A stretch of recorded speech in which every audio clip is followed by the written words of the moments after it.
The Fujifilm X-T4 and by extension the X-T3 are phenomenal video capture tools, and it felt like even after release people were really pushing the boundaries in terms of what you could capture. Beyond just this YouTube channel, I wanted to see for documentary work, for music videos, for short films, how far can we push this and how great of an image can we get? Well, I think I figured it out. In this video, I'm going to talk about the best settings that you can use for video capture on your Fujifilm X-T4 and X-T3. Let's get this started.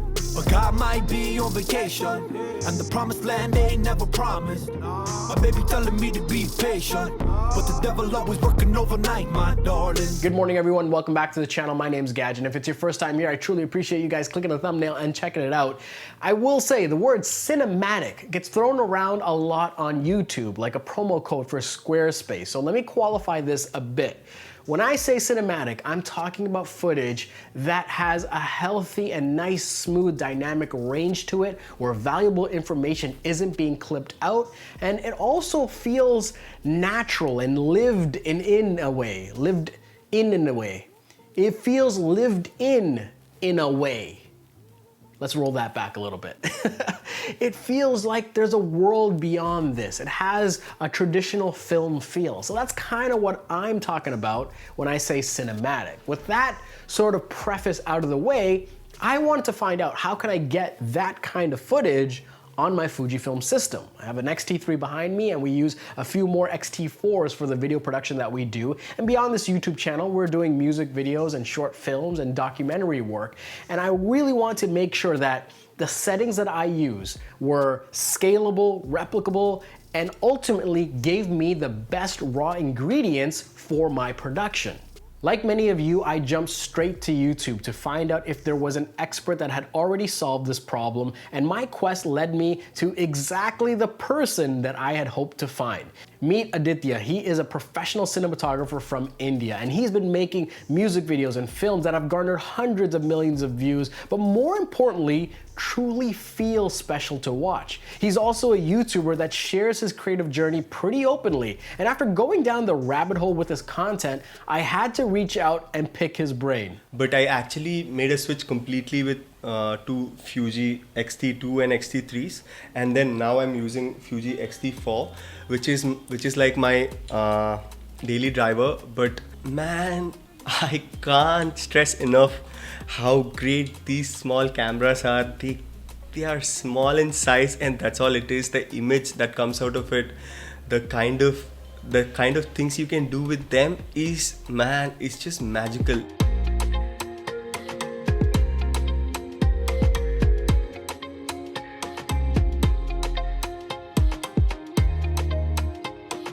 One thing that was serendipitous about this is when I reached out to him, turns out he was actually a fan of my channel and watching my content. And you know, there was a good amount of regret that when I was in India the previous year, we didn't have the opportunity to meet up in person, because I think it would have been an amazing time and fun if we got a chance to even create content together. But with all that said, Aditya's love for filmmaking, art direction, lighting, it's just truly infectious. And I'm gonna share more of our conversation later in this video, but I want to get into the settings themselves. What do you use in your Fujifilm X-T4 or X-T3 to get the best footage possible? Here it is. First, you're gonna decide which color space you'll be shooting in. Will you be recording in a more baked-in format with Rec. 709 and a film simulation, or are you gonna go with something with more dynamic range and shoot in F-Log? If your resources are not an issue and you plan on spending a good amount of time editing and you have the resources to edit higher bitrate files and truly manipulate color, then shoot in F-Log. With that said, if you're shooting mainly for YouTube, and this is what I do, and you have something that just needs to be turned around faster and you don't want to spend too much time editing, well, shoot with the film simulation in Eterna. And again, when you choose which color space you'll be using, there's gonna be different settings that you will use. Now, if you're shooting in a more baked-in format with a film simulation such as Eterna, you're gonna wanna bring your highlights to -2, your shadows to -2, your color to -3. These changes are flattening the image profile of Eterna even further, and this allows us to push contrast and color to where we like it after the fact. Now, you're gonna set sharpness to -4, noise reduction to -4.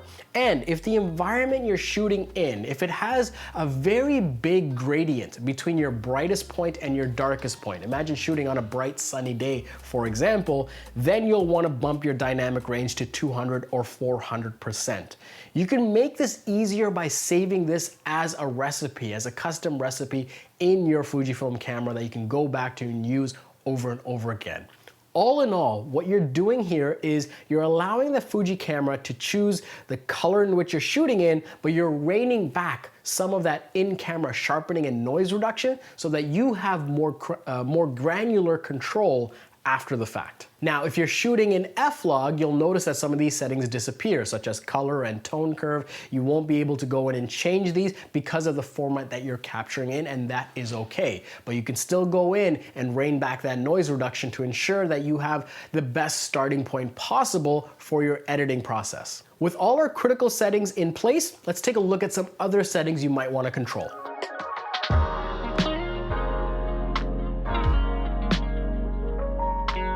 Here are some other settings that truly level up the experience. With most of my footage, we're shooting in 4K at 24p or 60p and opting for the highest bitrate available. We shoot in H.265 so we can capture 10-bit footage information internally at 420 or 422 to my Ninja 5 recorder. Just looking at this might confuse and intimidate a lot of people. What I want you to know is that 420 10-bit will have a little bit less color information than 422.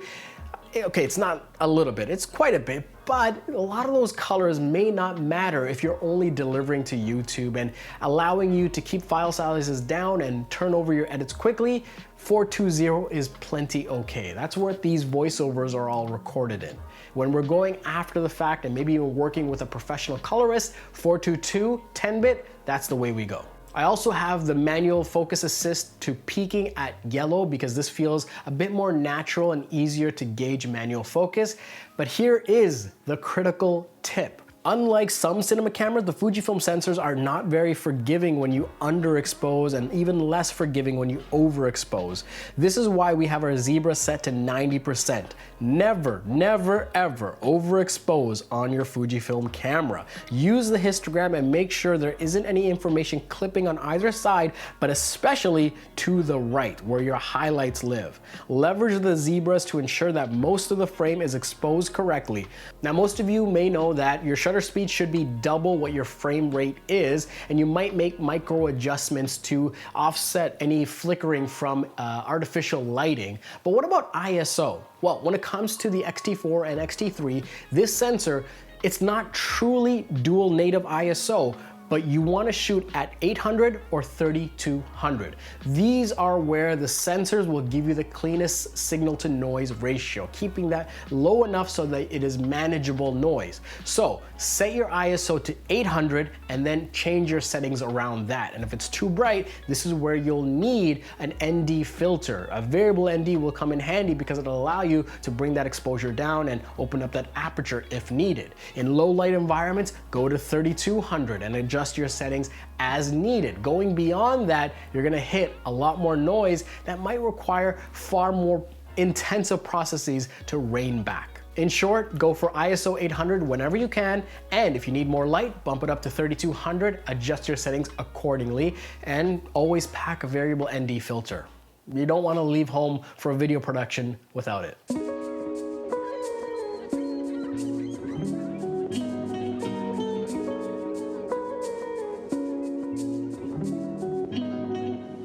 So, but when I'm doing something for myself, like the first most important thing is again like your scripting or your writing, like what are going to be the, like what is the storyline like for the promo, or like what will be the beginning and the end, or like some kind of an understanding. Because if you see even my like test videos, right, I kind of go with like this plan before I explain people and say, oh okay, today we're going to be this, today you're going to be this character, today you're going to be walking around. Even though it is quite candid and everything, I always have this kind of like mood set with the actors. But for like say something like a promo, there would be definitely, it would be definitely nice if you have an idea which has a beginning and an end, because like instead of just going there and just like shooting, it would be best you get an idea, and then once you have an idea, you write down the shots, like what will be the beginning shot and then the short breakdown of it.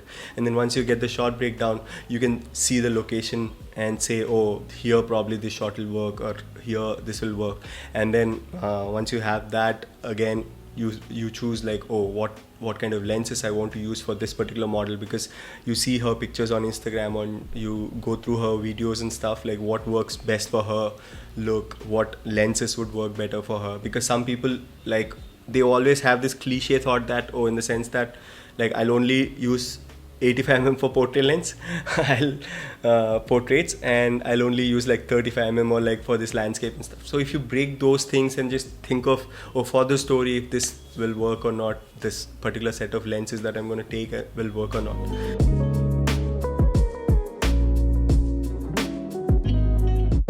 I hope this video answered a bunch of questions for you, and more than anything, I hope it brought you one thing, and that is peace. Because when I went down this path and got these answers and started executing, that is what it brought me. It allowed me to capture footage with a high degree of confidence, and footage that ultimately gave me really good results that I can then go and work on. And it is just a peaceful feeling to have. So I hope you guys get to execute this and feel that same feeling that I feel every single time I go on a video production now. And I also am aware that this video may invite more questions. How do you process your videos? How do you grade your footage? And how do you manage your content? Well, let me know in the comments. I read all your comments, so let me know if there's any future tutorials or explanations you'd like to see, and I'll try to incorporate it in our upcoming schedule. And most of all, thank you, Aditya, a phenomenal cinematographer and friend. Anytime he's releasing a new project, I am enamored by it. And he's working on some exciting things. I can't talk about it now, so go to his YouTube channel, hit that subscribe button, check out his online shop, and tell him I sent you. Just someone that deserves all the great things that are coming his way. As always, my name's Gajan. Thank you so much for watching, and I'll see you next time.